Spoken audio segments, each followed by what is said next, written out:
I'm selling my Toyota GR Yaris, guys. I made a video about it yesterday. I said I was going to sell this car and get myself a Volkswagen Golf R, a Mark 8 Golf R. I've test driven it and I am extremely disappointed. I cannot believe that a car I was thinking about for more than 6 months, probably more than that, is a car that I actually don't like. Now, this is my first time actually test driving the Mark 8.5 Golf R. So not even the 8, I test drove the 8.5 Golf R. It was my first time doing it. Before that, I test driven a Mark 7.5 Golf GTI. I wasn't too enthusiastic about it and I had bought myself a Mazda MX-5 at that time. Now I thought things were different. I could test drive the Mark 8.5 or 8 Golf R, 0 to 100 in 4.6 to 4.8 seconds. I thought it would be enough. I thought it would be what I like, but it wasn't. I've come back very disappointed. I'm going to explain to you a couple of things. My very first issue with the Golf Mark 8R or the Mark 8.5 Golf R has to do with the interior, and I'm going to use my Toyota GR Yaris as a prop. Look around in my GR Yaris. Look at these bucket seats.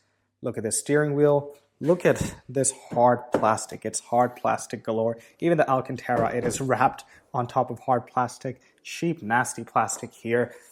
This is the only, it seems the only soft bit on the car is this part of the dash. Then it gets broken up into hard plastic again, and then a little bit of soft there. But everything you touch in this car, just absolutely nice and tough Toyota hard plastic. Even the steering wheel is not that soft. It is leather wrapped, not that soft. Gear shift and that area is leather wrapped, but not that soft. Now, if you look at this interior, it's not a great interior. Okay, we can all agree it's not a great interior. It is effectively a Yaris interior with some really beautiful GR seats. I do love these seats with a nice badge, but when it really comes down to it, guys, it is just not that good of an interior, but it's okay because this is the Gen 1. It's not that expensive. Now, when I test drove the Volkswagen Golf R, the interior just wasn't up to it, right? In Australia, a brand new version of those is around $80,000. And a used one, something like what I was looking at, is around $60,000, right? A used Mark 8 R, $60,000.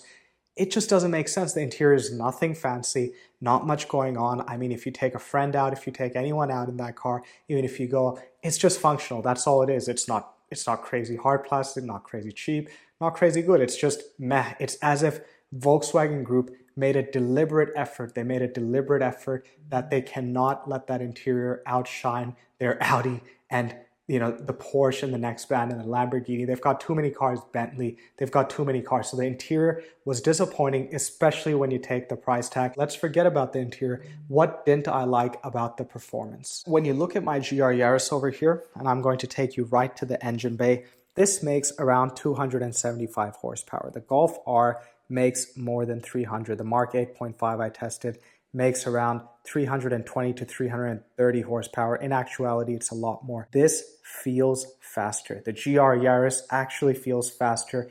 It is so raw. The Mark 8.5 Golf R, it seems as if they have made it so smooth and so refined, I can't even tell speed anymore. And I know that's a German car thing. I've had my BMW, I've driven a bunch of German cars, they always do that. They shouldn't be doing that in a hot hatch, not to this extent. One of the big reasons I'm selling my Toyota GR Yaris is because it's too raw, right? So don't get it twisted. I'm not one of those guys who's chasing the raw feel, but I at least want to feel some speed. I do want to feel just a little bit of emotion like I felt with my BMW.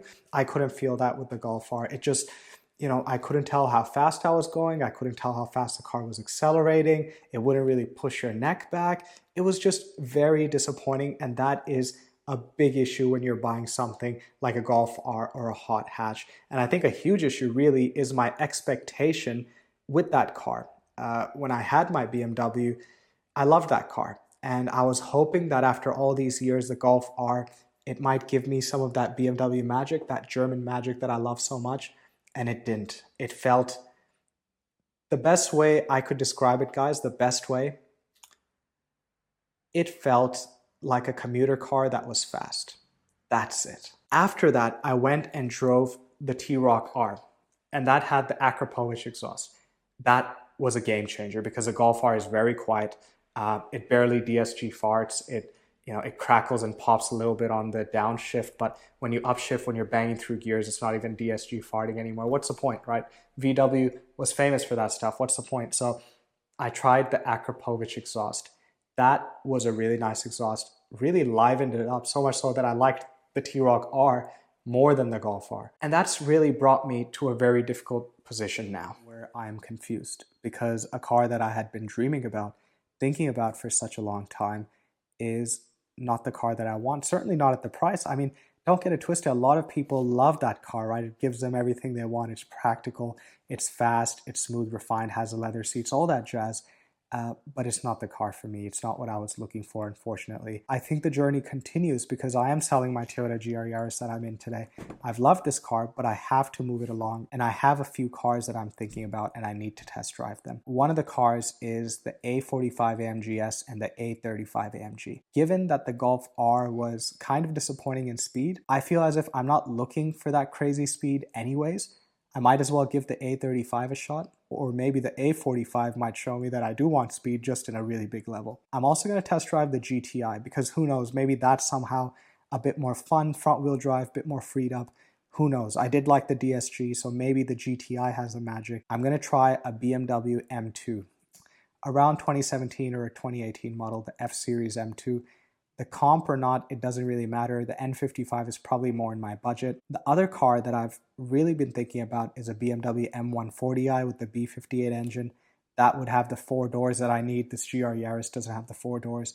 I'm thinking about that as well. I want to test drive the Subaru WRX STI from 2020. I had a few people message me and they said, what do you think about that car? Not a car I thought about because I'm not big on Subaru reliability. I'm going to be test driving a bunch of different cars, some Japanese, but mostly European.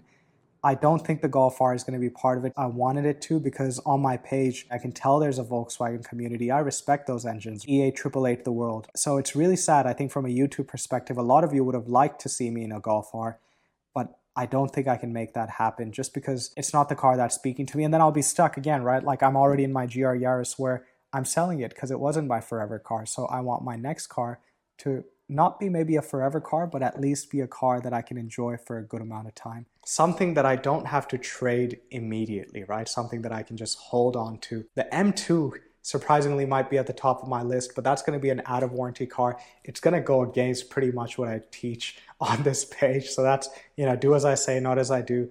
I do want to be in a car in warranty because it's been a peace of mind. You guys know that I did the water pump on this, right? The water pump on this car is just down there. The water pump had to be done. And one of the reasons I felt really good is because I had warranty. It wasn't that expensive of a job, but it still gives you heartache when you have to do something like that. So I don't think I'm the type of guy who wants to be outside of warranty, but who knows? Who knows the next chapter of life that we're entering? Really, you guys are going to be here with me. I'll document it with you. Golf R, I think it's out. I'll catch you next time.